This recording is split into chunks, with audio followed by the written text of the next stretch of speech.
Okey, hai, Assalamualaikum dan juga selamat sejahtera. Nama saya Mustafa Khan. Saya daripada Persatuan Hak Masyarakat Malaysia.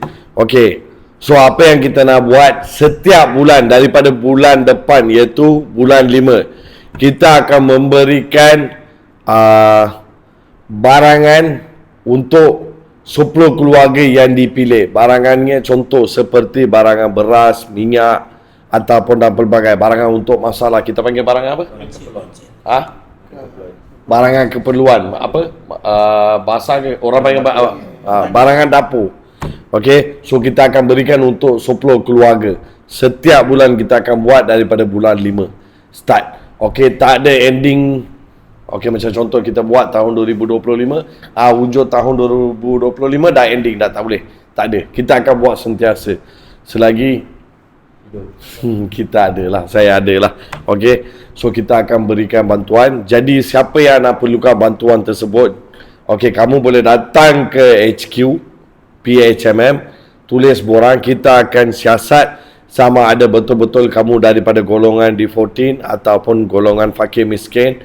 Okey, kalau betul kamu daripada keluarga yang miskin, kamu tak dapat nak beli barangan keperluan, okey, barangan dapur, kita akan berikan untuk 10 orang setiap 1 bulan.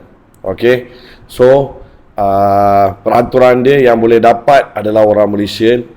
Tak kisah kamu daripada agama mana, bangsa mana. Kita hanya akan buat di KL sahaja.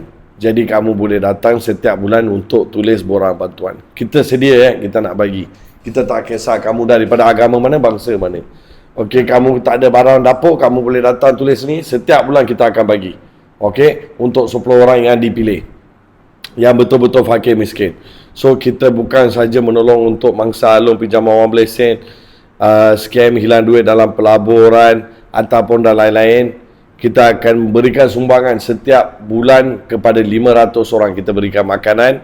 So yang terbaru ni kita nak buat benda ni sekali. Okey, jadi siapa-siapa yang ada mempunyai masalah alung, pinjaman wang blessing, scammer, hilang duit dalam pelaburan pun, kamu boleh datang jumpa kita. Kita ada 5 cawangan di Malaysia, JB, KL, Penang, Kuantan dan juga Kelantan. Tak lama lagi kita akan buka di Melaka sekali. Okey, so ni sajalah daripada kita. Assalamualaikum dan juga selamat sejahtera.